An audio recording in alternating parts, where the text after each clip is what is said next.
I'm Jace Lacob, and you're listening to Masterpiece Studio. Spring has once again graced the cozy village of Grantchester with its presence. Easter celebrations, romance, and the smell of wisteria create an atmosphere of new life and new beginnings for Grantchester's inhabitants. But murder, on the other hand, especially in Grantchester, knows no season. Just like that fellow of yours. What fella? Jesus. I'd say there's zero chance Roger's rising again. But murder isn't the only thing happening in Grantchester this season. Far from it. Recent events have Leonard and Daniel navigating both their relationships to their parents, as well as their relationship to each other. As Leonard learns of his father's passing, he's confronted with a flurry of emotions and questions, as well as some fresh perspective. Okay, here we go. I know how strongly you feel, but my parents are getting on now, and I don't want to miss this chance to be... Go. You should go. I have more. I have a whole speech. No speech necessary. What changed your mind? Just a little perspective. And a very large glass of whiskey. Back at the vicarage, love is in the air for Alfie Cotteram, or as Geordie calls him, the good Reverend Love 'em and Leave 'em. After several unsuccessful dates with young women around town, Alfie has finally found a connection with librarian Meg and invites her over for dinner. If only he could just get everyone else out of the vicarage. Miss Gray, Mrs. Chapman. She's just leaving. Aren't you looking smashing? Doesn't she look smashing? Love to Jack, Mrs. C. He's been a bag of nerves all day, bless him. All a fluster. Not really. Liar? Do you like slow gin? I can't say I've ever tried it. I'll get out my special batch. Usually only comes out at funerals. Oh, that funeral can be arranged. Lead writer and executive producer Daisy Coulam joins us today to discuss this milestone season and how she continues to keep Grantchester fresh and captivating after 10 glorious seasons.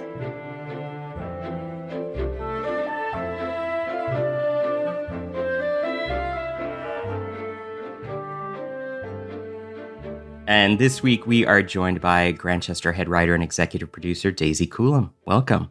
Hello, how are you? I'm good. How are you doing? Very good, yeah. It feels like hardly any time since we last talked. It's been a year, which is crazy. What's even crazier is it's been, 10 years that Grantchester has been on. And like Grantchester, Masterpiece Studio is celebrating its 10th anniversary this year as well, which is crazy. I personally can't think of another show that's been so inexorably linked with Masterpiece Studio than Grantchester, which we've been covering since Series 2. What does it feel like to be reaching that 10-year milestone with Grantchester? Do you know, I feel like all of us have grown up with this show. Funny enough, I looked back at episode 1 the other day. Everyone looks so young. Like an entirely different show. It's like evolved into something so different. I feel incredibly lucky, really. That's what I feel, that I've had 10 years of such joy, really. I have a feeling that you don't get it everywhere else. You have the somewhat dubious distinction of having the most Masterpiece Studio episodes to your name, which is, I lost count, around 10, I think at least 10. How challenging and how rewarding is it to write a show across 10 series?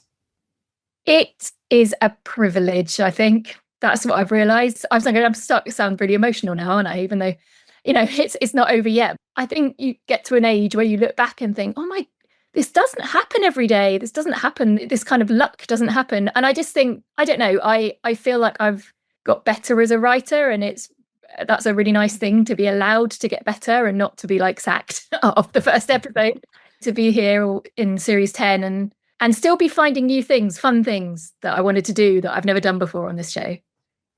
One of the things I love about Grantchester is that the show changes. Vicars come and go, time passes, relationships ebb and flow.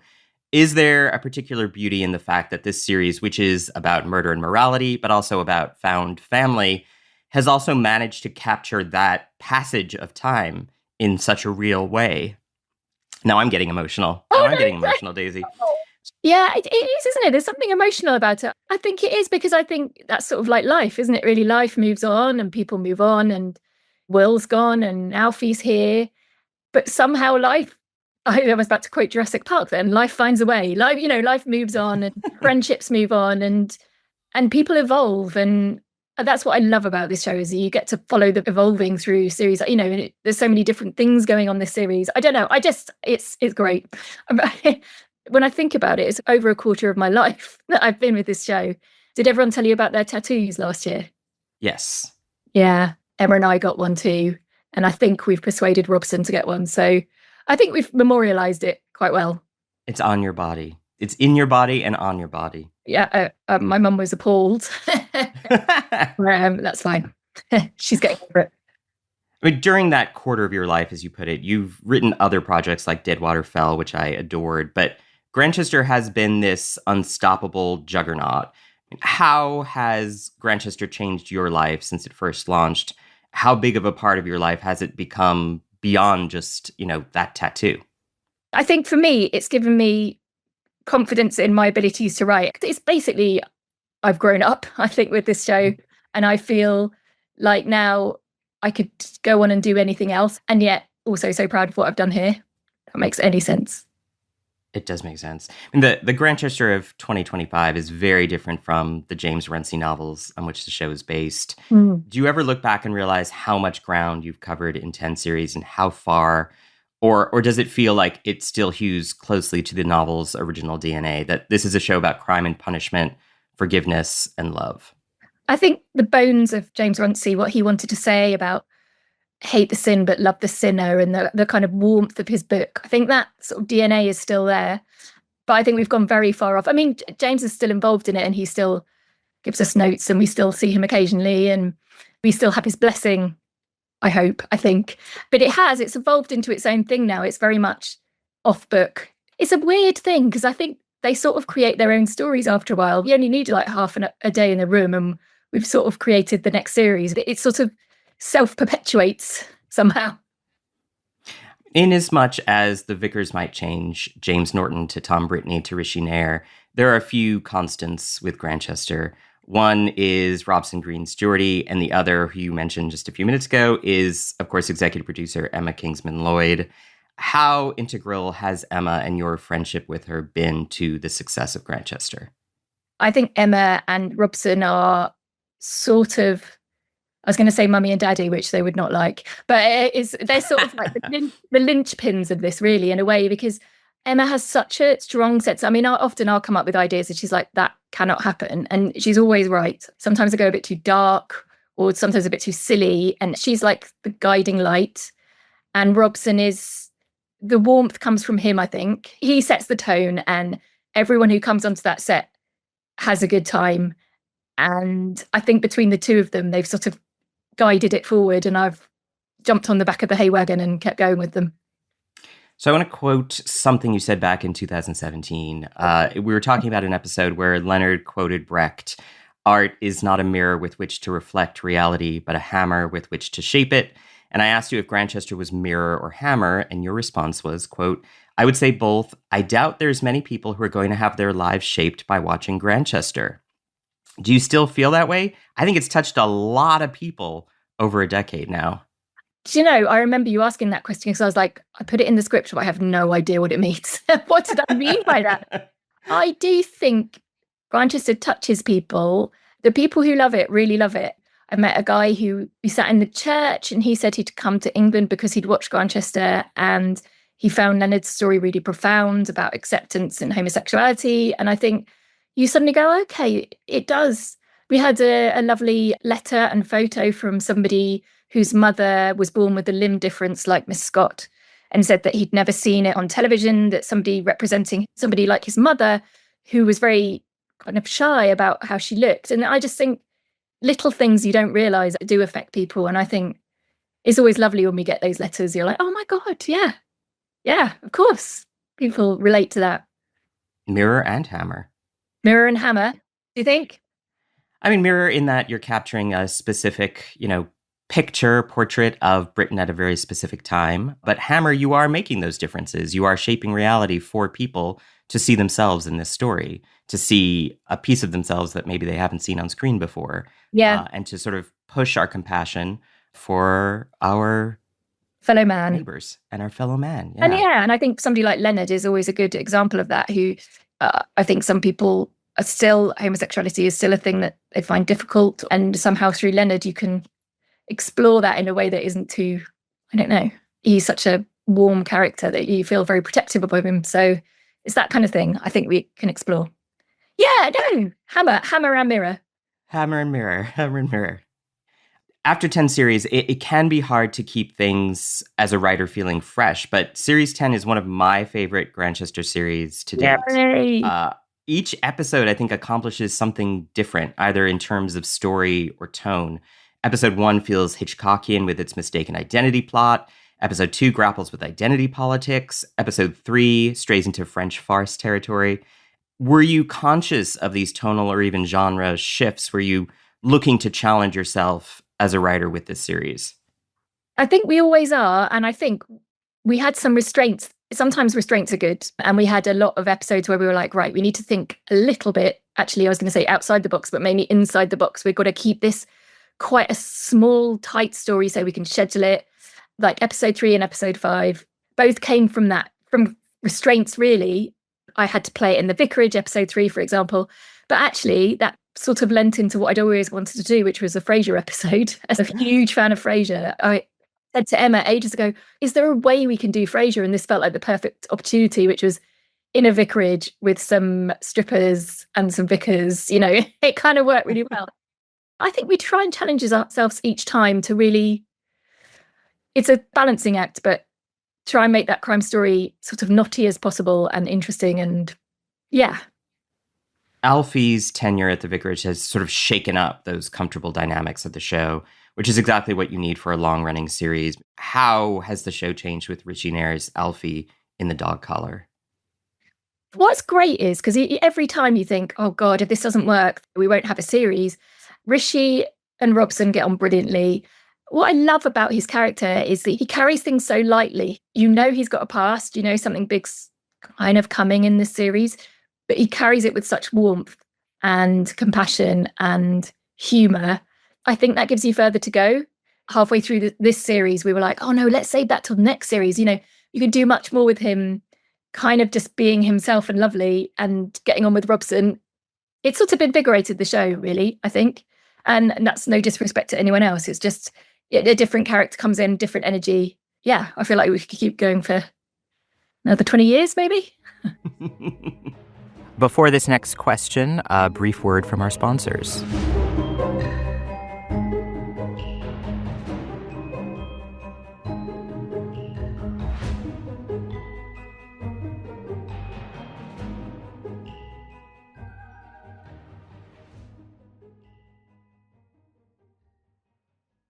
Ocean voyages, expeditions, river journeys. Viking is dedicated to bringing travelers closer to the destination, offering a small ship experience and a shore excursion in every port. Learn more at Viking.com. So I want to talk about episode 3, which you touched on. The plot ricochets from a strip club to the vicarage to the police station. It's got a bit of everything. Vicars and strippers, a crime recreation, Leonard drunkenly putting on an accent. I love his me knees every time gets me. Me knees. Alfie and Meg's thwarted dinner date. You said Frasier. I want to talk a bit more about where the idea for this episode, which pulls everyone into the vicarage, came from. How much of it was it actually Frasier? It was Frasier. It was, I mean, basically, let's draw on all the 90s sitcoms. And somehow, as soon as I've got that in my mind, and as soon as I sort of was harking back to when Leonard did his nativity, I was like, Leonard trying to put on a play is like one of the funniest things ever. So let's have him try and reconstruct the crime and be drunk and have everyone in the room. Mrs. C is sort of weirdly was one of the easiest ones to write. Because once I got going, they sort of chat away to themselves. And Geordie trying to sort of corral this madness and try and get some actual answers. Yeah, I had such fun on that episode. I mean, when Leonard turns up on the doorstep with a flask and says, Oh. Hello. Well, this looks... do you know, I'm not actually sure what this looks like. It's a copper, 2 vicars, 2 strippers. You're strippers. I prefer carnal artiste. I'm just here for the food. I feel like we've entered that 90s sitcom or French farce kind of territory in the best possible way. How did you look to balance the humor in this episode, that sort of comedy of errors, with the murder and emotional arcs? Emma would have been instrumental in this, in pulling me back from it becoming too too farcical. But also there is poignancy in all the characters. I think that's the thing, they can be funny. For example, Reverend David, who kind of is sort of a buffoon really in this episode. You do get a moment of poignancy with him when you realise he's just a lonely man, really. He's sort of as lost as Alfie is in a way. And I think that's what you realise, is all these characters, however big and kind of blousy they all have a heart, and they all have a sort of sadness to them, really, which it is nice to explore that contrast, I think. This is largely an episode of interiors, so the Vicarage, Tassel's Club, Cambridge Nick, but it doesn't ever feel claustrophobic but expansive, if that makes sense.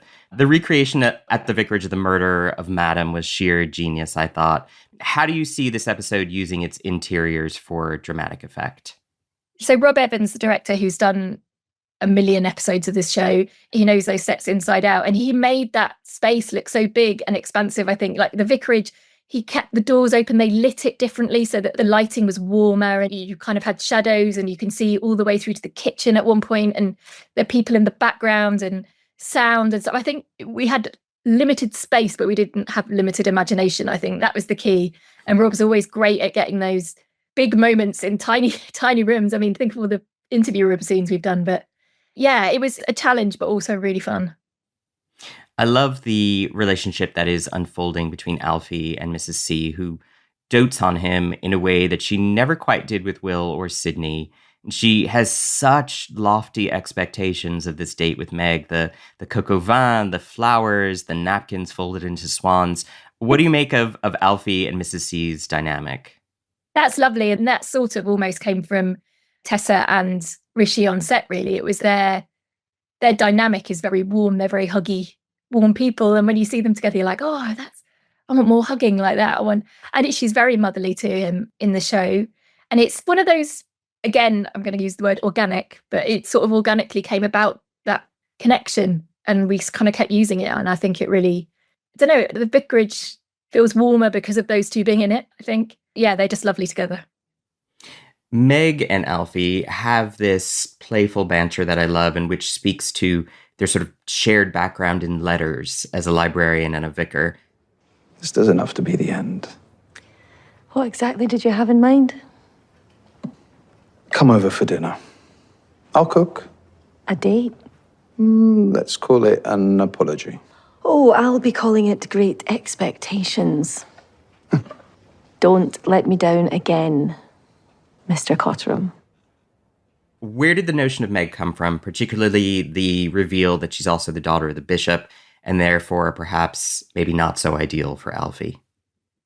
Yeah, we wanted a sort of meeting of minds, I think, for this. So we wanted somebody who challenged him, because Alfie is a sort of bookish sort, and he's clever but not kind of vocal about it. He keeps it to himself. And in comes this woman who, she's sassy and she's cool, and she also likes everything he likes. So we wanted her to be the ideal partner, really. And then, oh God, no, she's not the ideal partner at all. She's she's the bishop's daughter. Alex and Emma and I sat in on an audition between Meg, who's played by Christy, and Alfie, Rishi. We do kind of chemistry tests, and they were so good together.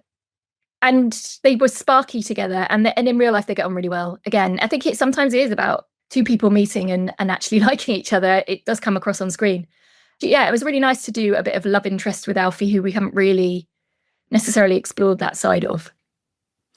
Like a bad penny, Reverend David Lane turns up again here, and I was so shocked to see Jonathan Rhodes back, particularly with his niece on his arm.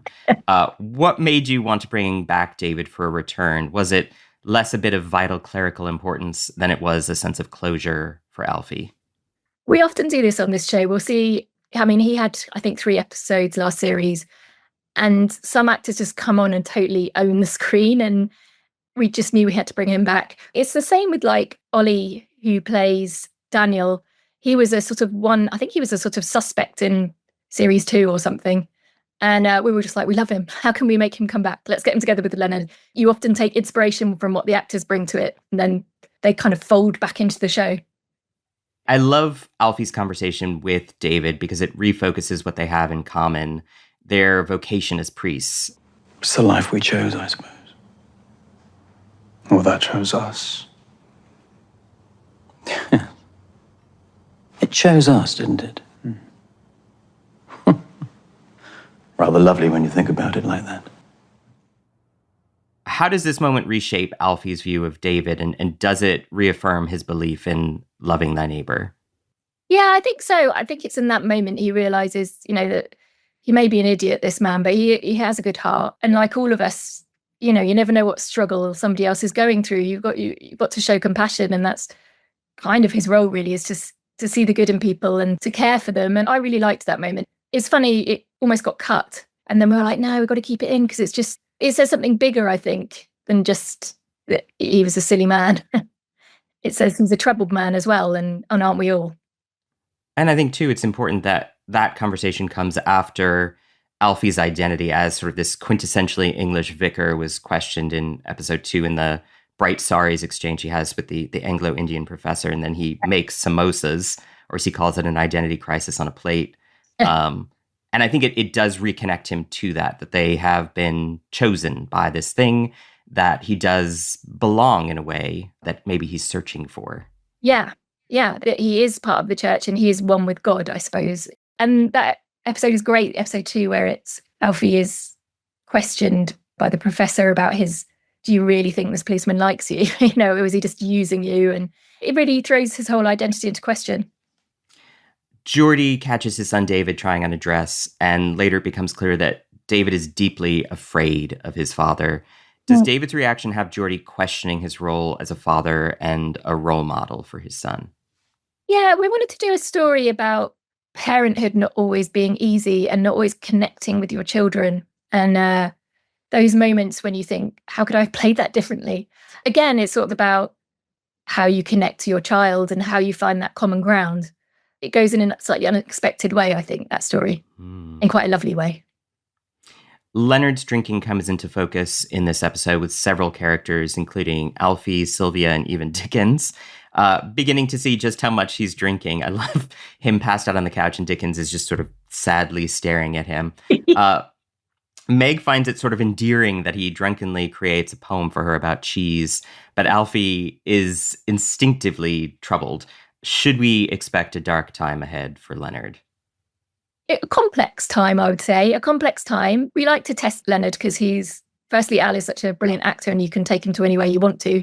He can do comedy, he can do very, very troubled scenes, and yet he does them all with such delicacy that we're happy to take him anywhere. Yeah, we're very lucky with Al, and that's sort of one of the strands that keeps going through the series. So yes, that's what I'm saying. I'm trying not to spoil it.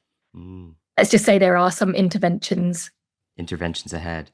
Yeah. We're not even to the halfway point of this 10th series, but I am curious, what can you tease about what's coming up for the rest of series 10? Ooh. Yeah, the women get their moment. There's a bit of fashion boutique action. There's a sort of night of the souls with the Geordie and Alfie and Leonard, where I really wanted a scene where men discuss feelings. So I put those three in a scene together. We've got a band. We've got quite a few things. There's some good sort of crimes coming up. And we'll figure out Alfie's past a bit more, I suppose. We'll come face to face with what he's been hiding. Intriguing. Daisy Coulam, thank you so very much. Next time, Alfie says hello to a familiar face. Alpheus! Potts. Oh, what a tonic it is to see you. Next week, we're joined by Grantchester's newest vicar, actor Rishi Nair, as he shares exploring Alfie Cotteram's past this season.